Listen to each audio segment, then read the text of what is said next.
I'll never forget the summer of 1998, or the encounters I shared with my classmates. When I was 10 years old, just 2 weeks into the beginning of the school year, the entire 5th grade was taken on a special week-long camping trip to Camp High Hope in Indiana. Being 10 years old, the idea of spending a week away from home, without any parents or siblings, just friends and the other kids from school, was one of the coolest experiences you could ever hope for as a child. The bus arrived at the camp after about 3 hours on the road, and despite the relatively short ride, we were all tired.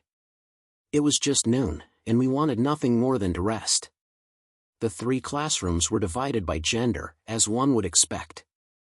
The boys had their cabin on one end of the camp, and the girls had their own on the opposite end.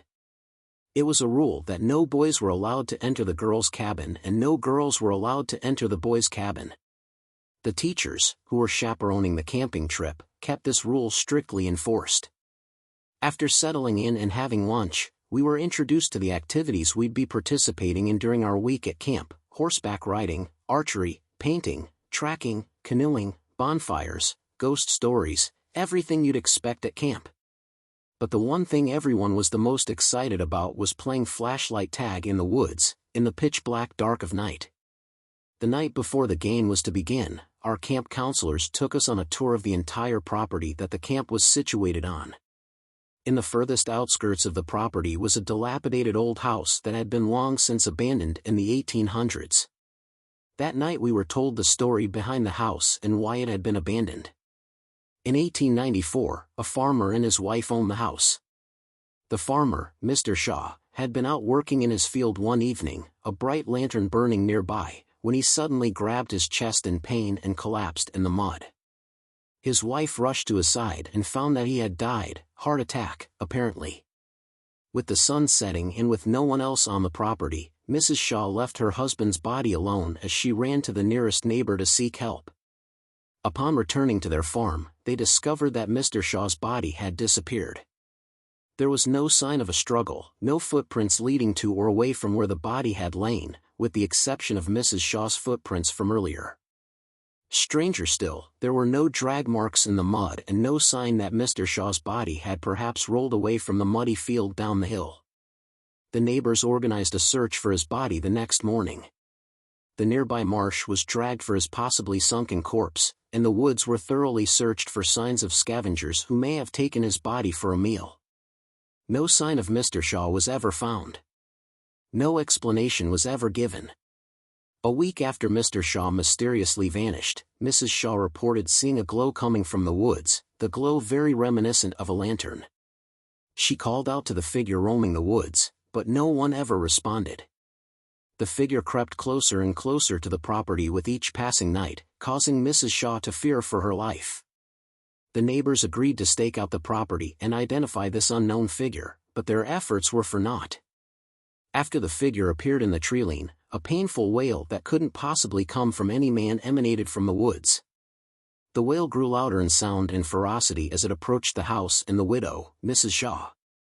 A frightful, ear-piercing scream caught the attention of the patrolling neighbors, who recognized Mrs. Shaw's voice. Rushing to the house, they found Mrs. Shaw dead on the floor. Her eyes were wide with fright, and her mouth was frozen in a perpetual scream.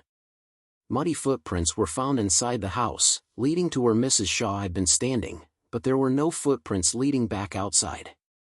Searching the house for any intruders, the neighbors found no one and nothing out of place. Mrs. Shaw was laid to rest in the small village cemetery, and the figure in the woods continued to haunt and stalk all the homes near the treeline. All of those who attempted to move into the former Shaw residence reported a sense of being watched and threatened. No family ever lived in the house for more than a month before being scared away. The house fell to ruin, and the property was believed to be cursed, completely uninhabitable by any mortal creature. Needless to say, the ghost story frightened us all considerably, even the boys were shaken by the eerie tale.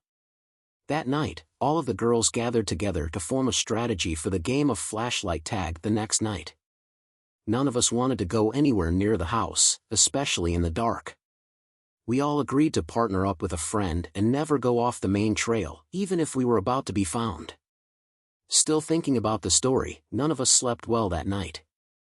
We all lay in our bunks, our eyes watching the door and the windows, afraid that the boys would attempt to prank us or scare us in any way. Eventually, we drifted off to sleep, one by one.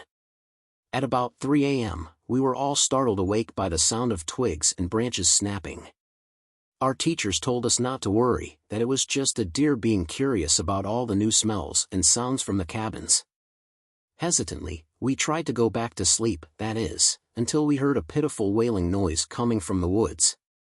Sitting up in fright, we all turned on our flashlights and wrapped our blankets around ourselves in fear. Again, the teachers insisted it was an animal. They tried to tell us that it was just a coyote who, like the deer, was curious. We didn't believe them, not this time. The wailing grew louder and closer. With each step, a twig snapped and branches shook. Everyone ducked under their covers, trembling with fear. I remember seeing my teachers whispering to each other in the corner. One had grabbed a baseball bat that was hidden in their private quarters of the cabin while the other had her hands on a flashlight. I watched as my teachers went through the cabin, checking all the windows and the door to make sure they were all closed and locked for the night. Now they were trying to tell us that it was the boys playing a sick joke on us. The wailing grew ever louder, and we became more and more frightened with each passing moment. A sudden knock on our cabin door made us all jump, but no one said a word. My teacher, who was wielding the bat, approached the door and sighed in relief, seeing that it was one of the teachers from the boys' cabin. They stood together on the porch and spoke softly, but we could still hear every word they were saying. The boys' teacher was upset, convinced that the girls' cabin had been playing a prank on the boys by making a howling sound and breaking twigs. Our teacher told him that no one had left the cabin and that we were just as scared. The boys' teacher tensed up nervously, realizing that there was some third party at work. He jogged back to the boys' cabin, and a few minutes later he and the camp counselors were checking the campground, trying to identify the prankster in the woods. No one was found, and the wailing stopped as the sun began to rise. That morning, everyone was exhausted, just as tired as we had been when we first arrived. We were all too nervous to really eat or play games, and no one was interested in playing flashlight tag anymore. The day went on, and we slowly relaxed, forgetting about the creepy events from the night before. And then evening crept in, and all the fear returned. The teachers and counselors all insisted that there was nothing to fear. We were letting our imaginations get the best of us. They even took extra steps and roped off the trail leading to the old house so that no one would get lost in the woods. The game proceeded and played out just about as successfully as you'd imagine. Everyone was scared stiff and wandered aimlessly on the dark trails, unwilling to walk alone.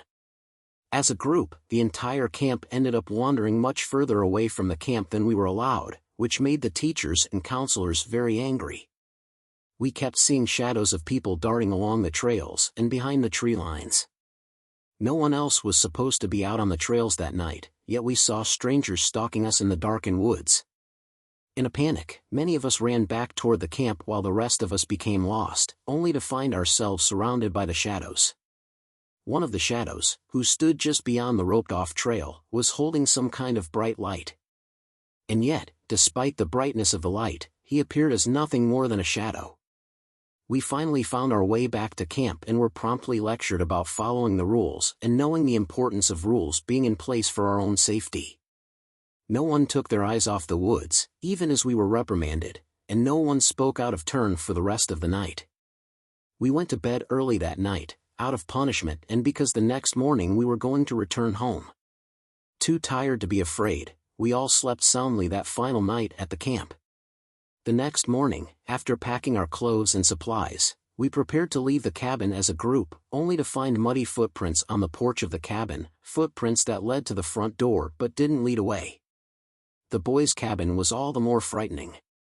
All through their cabin, muddy footprints were found, marching up and down the aisles between the bunks and stopping at their teachers' private quarters. The footprints stopped and never led away. Again, the teachers accused one cabin of pranking the other, but the teachers all vouched for each student that night. No one had left the cabin. After returning to school, our teacher showed us all the photographs taken during our week at the camp. One photo, the only one taken during the night of the ghost story, showed a shadow in the tree listening in on the tale. No one knows what happened to Mr. Shaw's body, but I can tell you this: he never left the property, and he's still stalking the woods of Camp High Hope.